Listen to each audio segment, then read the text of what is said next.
Are you ready to perform at your highest potential? Thank you for joining this GP Strategies webinar, where we'll explore best practices and innovative insights to help you and your organization improve performance. Good morning and afternoon, everyone, and thank you for joining us for today's webinar, Human+AI, Leveraging AI to Empower Your Workforce. We're excited to explore how organizations can harness the power of AI to elevate human potential, enhance productivity, and drive meaningful transformation. I'm pleased to introduce our presenters for today. First, we have Ash.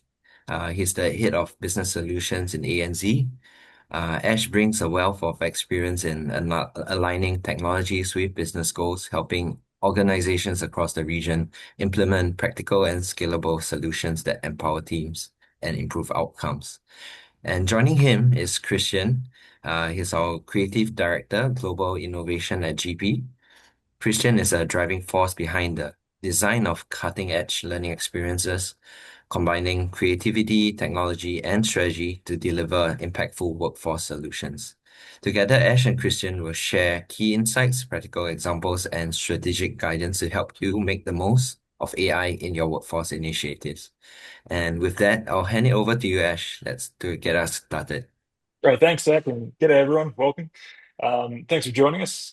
Like Zach said, I'm Ash. I help head up business solutions for GP in the APAC region.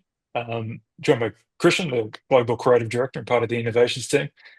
Christian and I have spent more than a decade partnering with organizations all over the globe to transform learning and development initiatives across almost all industries and sectors. And now at seemingly light speed, everyone is asking about the era of AI enablement. What's exciting is that we're not just observing the AI revolution and focusing on the technology. We're seeing how proper implementation is empowering the most important part of any business, which is their people. GP Strategies is all about working with organizations around the world to unlock human and business performance through learning, capability, and workforce transformation. And in the context of AI, that means helping teams not just understand emerging technologies, but use them meaningfully, from upskilling and change enablement to designing practical, role-relevant use cases where we support organizations in building AI readiness at every level.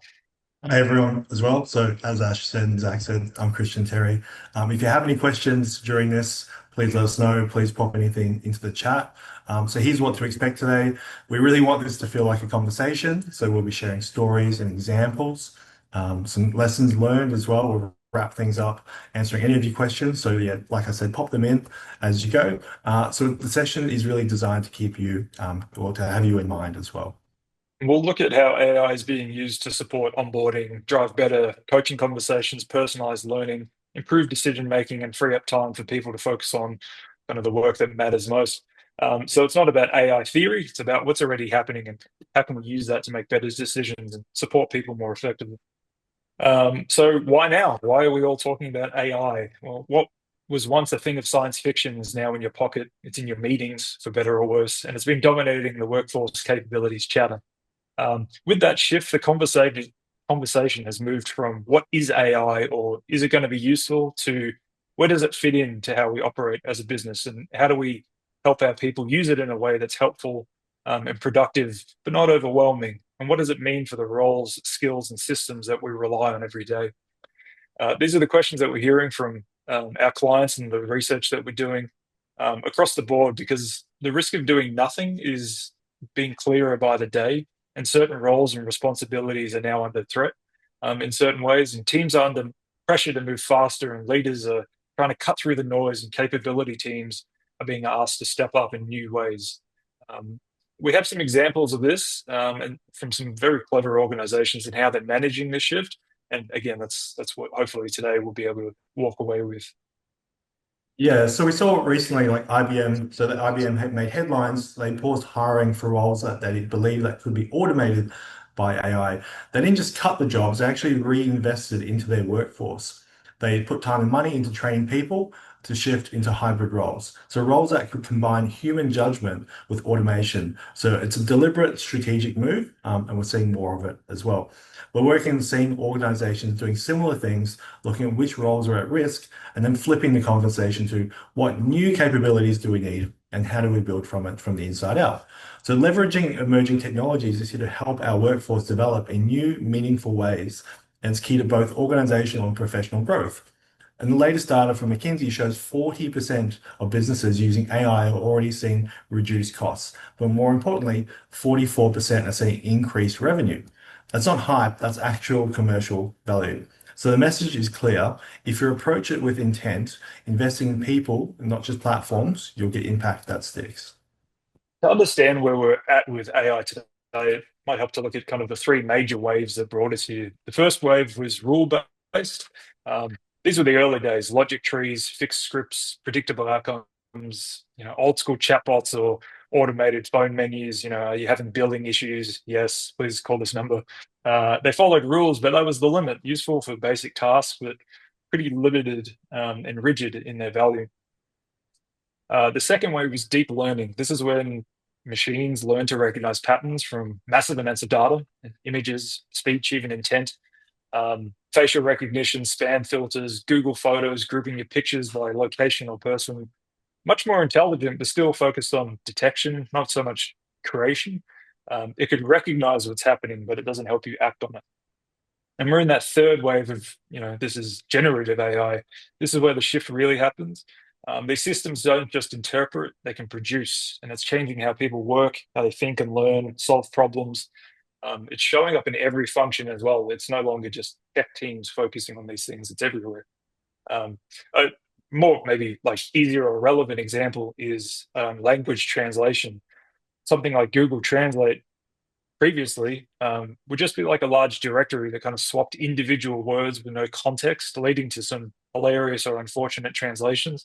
But now with current gen AI, it reviews the sentence as a whole and understands the context, the nuance, and intent so that it can map each language's rules around grammar and structure, giving you almost fluent accuracy just with a simple app. Yeah, we have another few examples as well. So like Coca-Cola, so ran a global marketing campaign where people could use DALL-E as an image generator. So hopefully you've used that as well. So they could co-create branded content. So instead of pushing a message out to the market, they opened the door for participation and it worked and engagement went up 120%. So when you make people part of the process, the value actually goes up. And AI can scale that kind of interaction in ways we couldn't before. On the enterprise side, Salesforce integrated generative AI directly into their platform. It can now suggest next-based conversations or actions for customer service reps, summarize reports, generate tailored learning content on the fly. So what used to make a team and process now happens in minutes. Yeah, that's what generative AI makes different. It shortens the difference between insight and action. And if you're in L&D, enablement and ops, it's less about the tech and more about the speed, personalization, and productivity benefits. It's about building systems that actually support people as they work, not just after the fact. So we've seen a couple of ways that organizations have used AI in really clever ways, and we'll talk about kind of what performance actually means in an AI-enabled workplace. In our view, and hopefully it's a shared view, AI isn't here to replace people. It's a tool like any other to help us all improve in meaningful ways. One key area of this is workload pressure, which often comes from repetitive tasks, admin load, context switching. And when AI handles that, or at least we use it in a way that enables us to handle it, we're not just freeing up time, but we're freeing up headspace, which then creates room for better thinking, better decisions, leading to higher performance and satisfaction across all levels. Consulting the industry or the practice of doing so, as an example, teams are using AI to prep slides, summarize research, and draft communications, which then opens up time to build better relationships, challenge assumptions, or go deeper on strategy. It's not about doing less or replacing people. It's about roles evolving to focus on more meaningful interactions and outcomes. And that's the key shift in understanding AI. It's not about output, volume, or staying busy. It's about outcomes, value, and impact. If we frame AI purely as a way to do more, we're going to miss the point of it. The real opportunity is to refocus people on what we're uniquely good at and partnering with AI to support us in that pursuit. And here's another couple of examples as well. So, we looked at KPMG. The KPMG audit team used to spend weeks manually reviewing data sets to identify anomalies or trends. Now, with AI tools, they can scan thousands of rows in minutes. The key thing here isn't just saving time, it shifts the role of the auditor, less time on low value tasks, more time focused on strategic insights that actually move the needle for clients. Then there's Airbnb. They use AI to summarize guest feedback from millions of reviews, not just sentiment scores, but actual usable insights for product design, what's working, what's missing, where the friction is. This enables them to make decisions faster with more relevant updates and better user satisfaction. So in both cases, AI isn't replacing judgment, it's creating capacity for better judgment by removing the grunt work and surfacing what matters most to you. And more than ever, people expect relevance and flexibility to suit their lifestyle and preferred way of engagement. And with AI, we can finally deliver that at scale without, throwing more people at the problem. Learning platforms are now behaving more like Netflix or Spotify. They learn how you interact, what you engage with, where you drop off, and they adapt to that. These personalized learning pathways aligned to individual goals, behaviors, and performance data. And it's like having a personal learning coach that kind of works in real time. These advancements benefiting the learner, L&D teams, data and analysis, and the organization at large. So Unilever is a good example of this. They rolled out AI-powered self-service learning platforms for over 150,000 staff. So employees got targeted recommendations, career-aligned skills, and nudges that kept them engaged. And it's working quarter on quarter, learning participation keeps rising. So you're seeing the same across platforms like Coursera and LinkedIn Learning. AI suggests new skills, adapts to pace, and builds learning journey that actually stick. So it isn't about pushing more content, it's about making learning smarter, more relevant, and easier to act on at scale. And this quote from Lirim Lakai sums it up perfectly. AI won't replace humans, but humans with AI will replace humans without AI. That's exactly what we're starting to see. It's not about job loss in the traditional sense, it's a capability shift. The people who know how to work with AI treat it as a, no pun intended, co pilot, a performance enabler, are the ones stepping into high impact roles. In every function that we work with, learning, ops, service strategy, we're seeing the same pattern. The work doesn't go away, it's the expectations that shift, and it's the expectations that change. That's why skill development matters now more than ever. And it's not just technical skills, but the mindset to experiment and to learn, to integrate AI into how we operate day to day. So we see most organizations are sitting on piles of learning and business data, LMS logs, engagement surveys, performance metrics. So the reality is most of it goes unused. Not because it's not valuable, it's because it takes a massive amount of time to compile, interpret, create actionable insights. So this is where AI can make a really big difference. It can link training activity with survey feedback, with performance outcomes, and start to flag patterns we'd otherwise miss. So we're seeing this used to surface early designs of disengagement, compliance risk, to even spot people on the rise who might be ready for more. So that's a big shift. It moves us from reactive reporting to what happened to predictive insight, what's likely to happen, and what should we do about it. AI is helping us understand the data so we can focus more on making an impact. McDonald's are using AI powered dashboards to correlate crew training completion with customer satisfaction scores. And what they found was that stores with higher training completion also had better customer feedback, which is probably no shock to a lot of people. But the insight that gave them a clear case for doubling down on onboarding and in-role development. The second comes from a major airline where their L&D team used AI to analyze engagement data in a leadership program, and they discovered that um, that how someone that engaged in a 3 week program predicted whether they'd finish the program. So how they acted on it introduced nudges and support at that exact point. So the results were completions went up by 24%. So understanding how users engage with the program and then nudged in certain areas where there might have been drop off, engagement went up. And another shock, I'm sure, to the L&D teams out there. The value of predictive insight is not just about measuring what happened, it's about finding the moment that matters and using data to intervene before either you lose someone or they disengage, or maybe it's a critical point in their learning. And this is where the learning stops being an isolated function, it starts becoming a true business level. Standard Chartered ran a global analysis of their L&D data using AI. What they found was that staff who completed a specific set of learning modules consistently outperformed others, specifically with a 30% higher sales close rate. So not only did this validate again the efforts towards creating valuable training programs, it informed future decisions around targeted curriculum rollout. Over at British Airways, they took a similar approach to tying training completion data to actual crew performance and customer satisfaction. But not only does that help improve operational outcomes, it's also informing how they structure onboarding and ongoing capability for flight crews. And this is where the power of AI shines, not in more reporting, but asking better questions and being able to interpret and kind of act on that data. Which modules drive impact? Where are the gaps and what's the return on learning? When we answer these questions, we can spend less time justifying L&D and more time supporting it. So this is responsible AI in practice. It's something that, this kind of the graphic and everything is something that we've come up with over the years as well. But there's some common guidelines that we're seeing globally as well, and it's, should be implemented everywhere. So the more we embed AI into learning and work, the more critical it becomes to put more responsibility front and center. It's not good enough just to plug and play a tool and move on. We need guardrails, clear standards around fairness, transparency, and human review. Like we've internally got a really big review and governance system as well. So what content is okay to generate? Who checks it? What happens when the model gets it wrong? These questions aren't theoretical. Bias, hallucinations, misinformations, they happen. So if we want trust, we need to build in control points. So in 2023, a major law firm had to pause AI writing tool after it generated factual errors in client-facing documents. Classic case of hallucination. It wasn't a technical glitch, it was a governance gap. They only resumed using the tool after they put human review steps in place. So that real cost of deploying AI without clear checks. The second example is from Microsoft.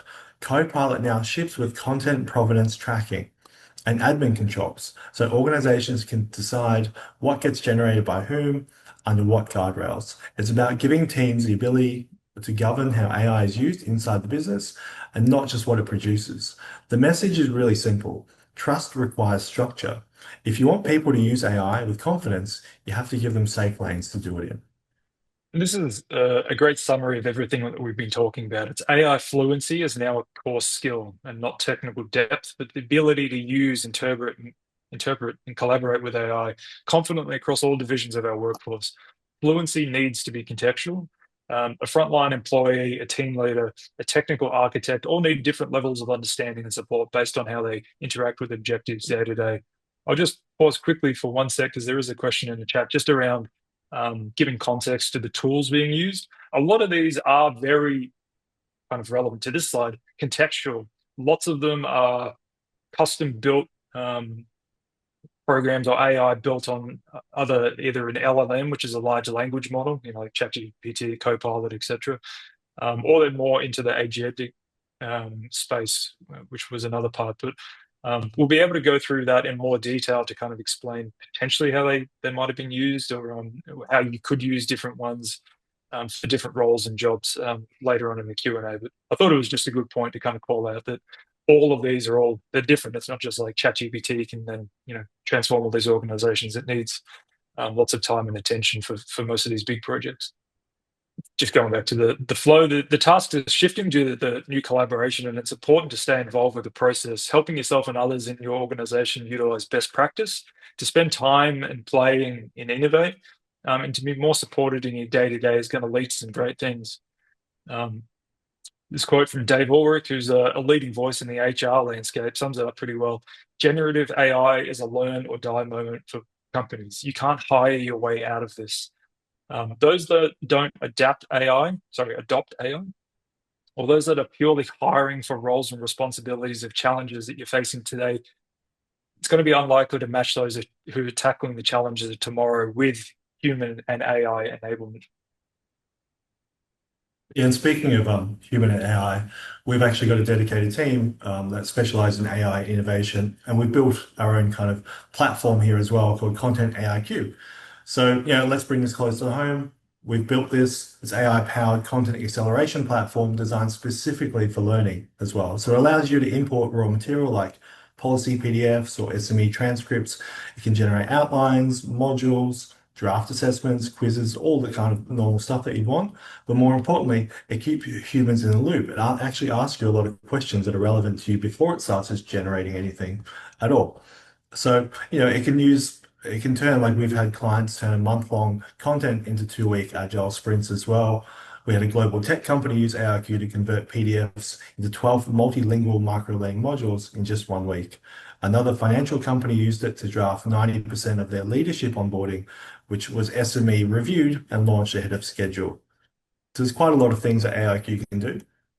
And in the short space of time as well, we've won quite a lot of awards on this. So notable industry awards, and it's a direct credit to the dedicated and talented team behind the scenes.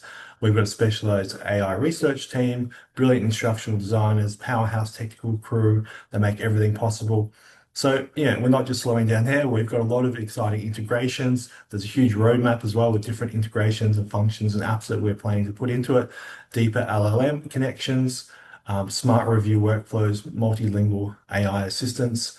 So if you're looking for a partner that's not just keeping up with AI, but we're leading the way with practical, scalable solutions, that's what we're doing, and that's why we've built AIQ as well.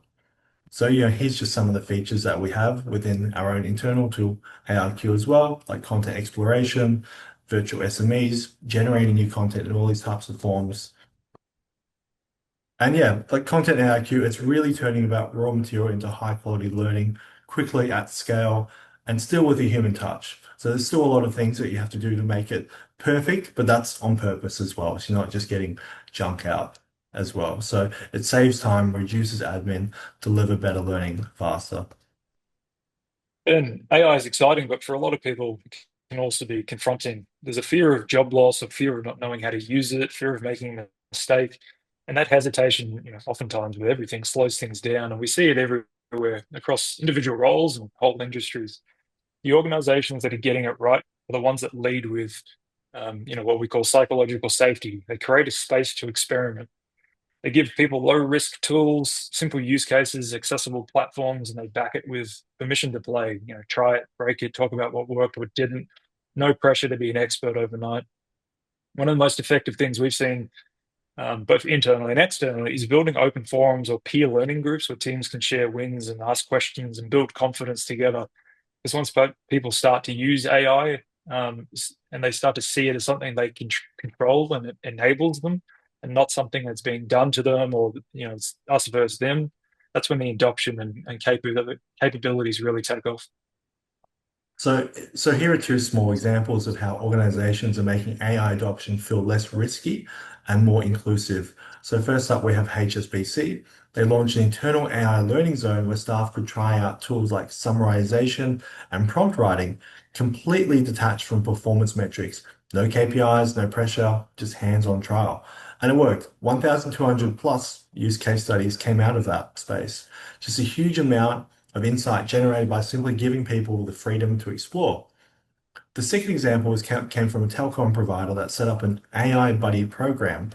Every team had one tech-savvy person paired with someone less confident. The idea was to train either formally, it was about peer discovery, try things together, swap tips, build momentum as a team. So both approaches had one thing in common. They didn't force adoption, they invited it. And that's where the shift happens from fear and friction to curiosity and contribution. Internally, we welcome a lot of things like this. So we really propose that to you as well. And if you ever have any problems or anything at all, please come to us and we'll help solve that. We invite anything. And one of the more practical and promising use cases that I've seen kind of closer to my role and what I do, having an expert in my role is AI powered coaching.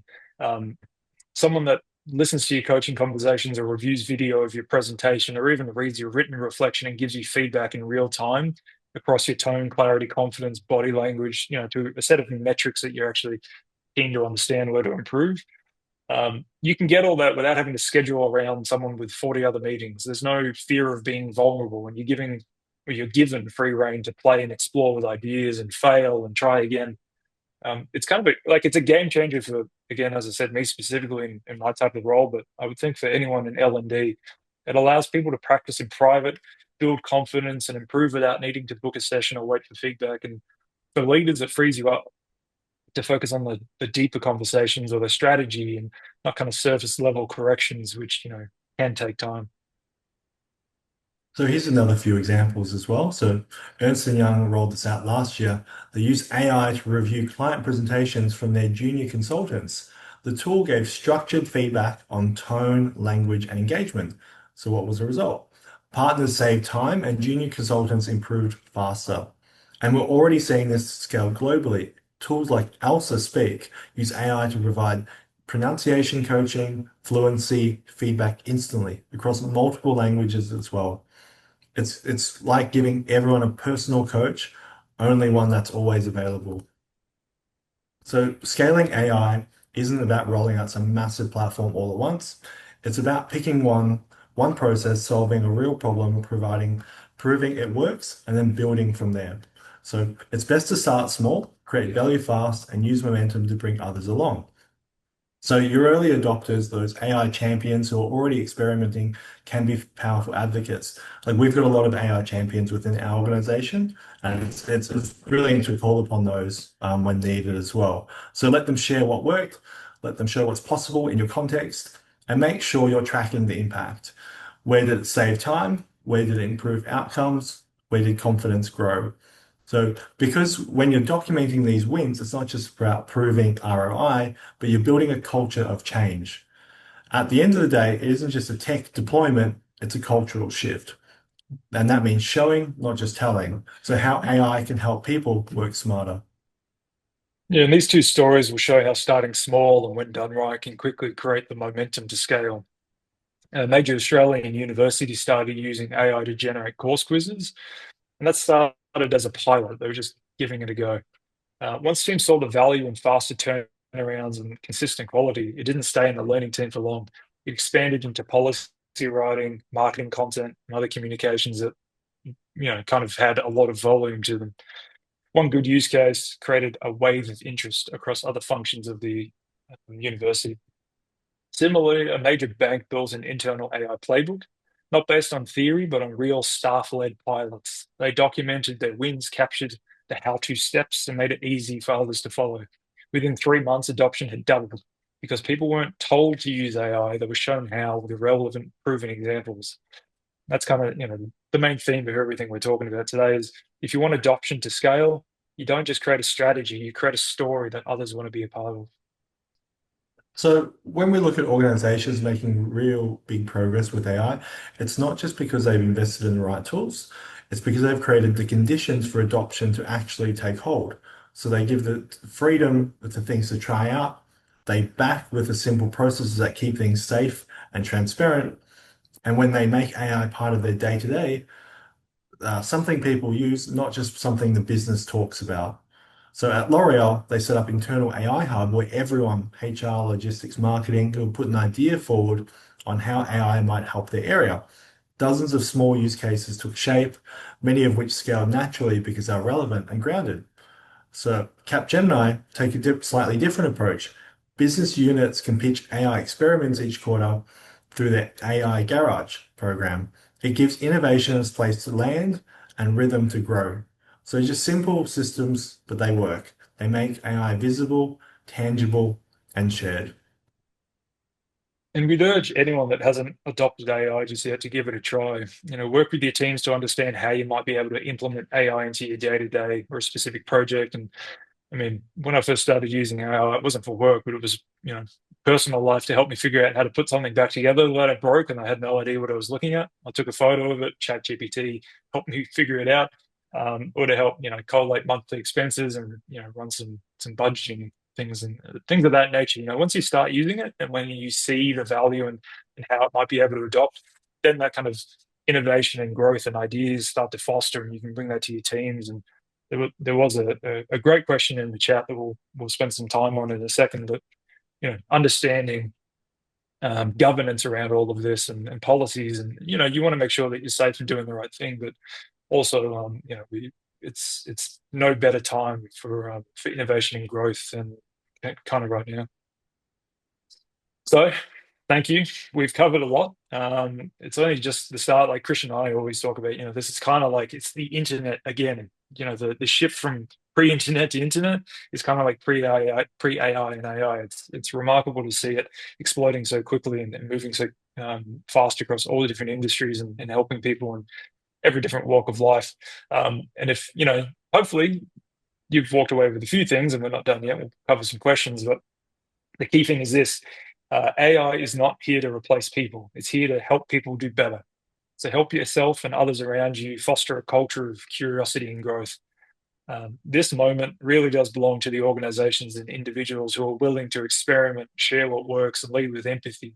It doesn't require huge transformation plans. It starts from small, practical steps like the ones we've covered today. And hopefully we'll be able to continue conversations with some of you around how to do that in other ways. But it does really grow from that curiosity and the momentum that can build. So also here's some of the tools. We have mentioned a lot of tools. There's been a lot of stats or jargon. I do tend to speak a lot of technical things as well, but here's some of the tools, just some of the basic stuff as well. If you ever want any more tools or anything that you're looking for, please let us know. But here's some of the tools that we've seen that work quite effectively.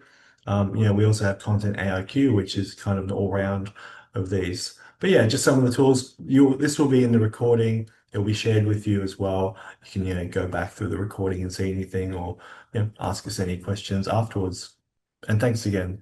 Yeah, so there's a fair few questions that I think are really important to kind of cover. And again, please remember that a lot of this is like Theo mentioned, it's a very early stage, a lot of experimentation and trying and figuring out what's right. And these are just some of the personal insights that we may have seen. But Simon had a great question around what do you see the ROI on something like a diploma of AI? I want to be careful again. I don't want to, provide any type of educational or career advice or anything like that. But I would imagine in most walks of life and industries and forms of education, having knowledge and structure and the skills and capabilities to back something up and help drive and lead, whether it's technology or otherwise, is always going to be valuable. I don't know if that specifically would be though, but having more understanding and context and actual structured knowledge to something is always a benefit.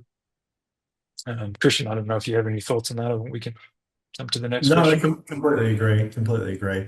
I think it's really important to set up an AI governance, and especially about privacy and data. That's hugely important and relevant to this day and age. So if you have that available, we run everything through our IT, all the directors in IT. So we have, ticketing systems and everything before we get even just a tool approved or anything that we're looking into. We have to thoroughly vet it with a SWOT, with a full analysis. It can take months. So we have that all set up internally with governance, with legal, with IT. So that system is in place, and I thoroughly encourage anyone to do the same, because we can't just look at a tool and be like, yep, let's use it tomorrow. Even if we're wanting to use it for a client project, the client will have to sign off, or we will have to make sure that tool is vetted and approved internally before it's even possibly used. We also document this as well. So any type of use case, whether it's been image conversion or a text conversion, we actually put a documented log. So that's just kind of like the levels that we would go to on projects to make sure that AI is used, like, with humans in mind and with kind of security and data in mind. Yeah, it's a great shout, and there's obviously a few questions around it. But like ChatGPT, for example, has a Teams version of their subscription where it's an organizational version rather than the individual. And even that at the bottom of every chat that you have says this Teams version will not be used to train the AI model. So it's just another security layer that these organizations understand that the path to growth and not just for the individual organizations of monetary value, but human advancement isn't from like stealing data, or it's about security and making sure that everything is covered from top to bottom and all the rest. So they're all starting to implement this now. But yeah, I would definitely recommend looking at how you can keep yourself, your organization, and your clients safe in terms of utilizing AI, and make sure everyone knows from top to bottom that you are using AI in a project and it's agreed upon. Yeah, I think oh, sorry, go. I was just gonna. Daniela had a question around. Could you shed some light on agentics and how that's different? So yeah, agentic AI is essentially like AI that can kind of get out of its cage, hopefully not in too scary of a way, but it's AI that can do something. It can perform a task for you, and sometimes even without you needing to be there. So you can set kind of that rule structure or the intent that you're trying to do, and agentic AI could communicate with another system. And once it gets information back, it can then act on that in another way. So that's kind of agentic AI, whereas something like ChatGPT or Copilot and things like that, they're LLM version, which is like the text language model, that really only is just you prompt it to say something and it comes back with what it thinks. It can create stuff like a spreadsheet and things like that, but that agentic AI is like that next level of actionable tasks that AI can do. I think, Um, sorry, well, Timothy Lim had a good question around psychology. This is something that I personally have seen quite a lot of. When we're saying, look, we've got this new AI tool approved, we're going to use this. Often there's staff being like, okay, well, AI, people can hear AI and tend to worry some folk as well. So we really want to be sure that we're saying it's enhancing what you're already doing. So it's enhancing something that might be maybe a mundane task for you. Maybe it slows you down. It's just a time waster essentially. So there's lots of things we want to enhance, like we always say, we want to enhance people's ability with AI, not just think we never want to take something away or automate someone's key skill or key role. I think that that's what we're seeing. Like if you're potentially like myself being in the creative team or the creative process, like how can we make graphic design? How can we make development better? How can we code faster or code more accurate? How can we make the images or the graphic design that we're creating, shine through? Or, how can we make audio or something pop better? So there's a lot of ways around that. And I think that, if you're having that hesitancy or psychology where nobody wants to adopt AI, it's really just about enhancing. yeah, yeah, great point. It kind of ties into Mavis's question about are there any cases where we can still encourage AI adoption without allowing free play and do not provide free access to tools just to try things out? I think it's a great point. I don't think just having that culture of like just go do anything without any objective, especially for a work environment, is probably the greatest thing to do. Foster a culture of kind of that thinking, but in terms of even in our work day to day, it can enhance like understanding large spreadsheets or I think something like Microsoft 360 365 has inbuilt into their sheets and Excel and things like that. Like it can help with formulas. If that's your industry that you're in, it can help write or create ideas for campaigns. If you're in marketing, it can help generate ideas and context awareness to certain things, but still come to an objective resolution. But a lot of that would be you understanding what your objectives are and what your problems are, and then just reviewing, maybe like off the shelf versions of AI, which you don't need to have, like architectural engineers and all those types of things to actually figure out how to use, and then just see, are there ways we can make this efficient? You can even ask the AI, how could we be more efficient with this? Like that's always a good start to see. It comes up with areas of context and ways in which to do things better. So you know, maybe do that internally with your leadership group, understand and commit to kind of the style that you want to work with our culture, and then help build out from there and give specific objectives and outcomes that you're working towards. And yeah, I mean, obviously some good chatter in the chat there, but thoughts on DeepSeek or any specific type of AI, they're all trying to achieve kind of competitive advantage over one another. I would, personally look into each organization's kind of back end, who's their leadership group, who's funding them, what are they trying to do, what are the differences, security and otherwise, and kind of make your decisions there. We wouldn't be able to provide any type of recommendation, especially in this type of forum, which one to use. But yeah, kind of like Simon said, a lot of it is personal choice based on the preferences that you have and the values that you have as well for the organizations that run them. Yeah, I think it's all like I think there's a lot of healthy competition out there.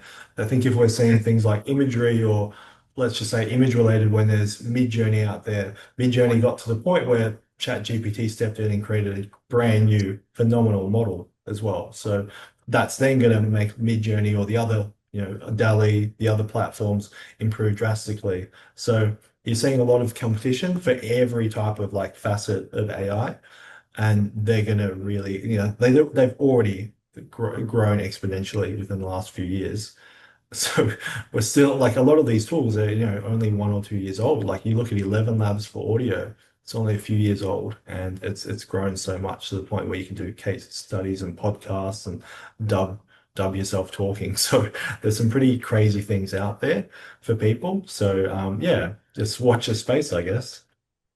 Yeah, it's almost like the space race back in the day where there's so many advantages and advancements happening every day. Like if you have your finger on the pulse for AI news and things like that, every single day there's some type of breakthrough, or someone's made something cheaper or faster, and those types of things. And OpenAI, the owners of ChatGPT, just raised another $40 billion, against their $300 billion evaluation. And then all these other organizations are, when they do the testing models that they run through, like coding performance, LLMs, problem solving, etc. Every week or month, there's a new champion, and they keep fighting. So for us, as potentially a consumer of these things, we're all going to see the benefit of that. It's not just one, monopoly on the AI front, which are controlling everything. So it's great. Samantha, late question. Love it. Are many organizations weighing up the environmental impacts of AI? Yeah. Oh, man, I'm really glad you asked this. It is something pretty close to me. Even during like the whole kind of crypto mining phase, it kind of, I mean, obviously it's still going, but it was kind of the pre-AI use of massive GPU data farms and everything like that. The impact of that to the environment is pretty large. I think it's played into what I was saying before about, like, the individual organization, their values and commitments to not only privacy and human aspects, but their environmental policies, and trying to mitigate the carbon offsets of all of their massive data farms, because all these things are just massive warehouses of computer chips running 24/7. And the more people adopt it, the more that those go under stress and load, and they have to build more. So I would definitely recommend looking into each organization's policies on those, to see which one maybe sits with your kind of value alignment. Um, but it's not something that's kind of front and center, that at least I haven't seen organizations being like the eco-friendly AI or anything like that. Oh, you're welcome. Great question. Not a lot of people kind of think that way, so thank you. I think because we're seeing a lot of people, we're seeing a lot of courses, especially in development or production or creative stuff. A lot of courses last year and the last few years were like ESG projects and ESG programs and things.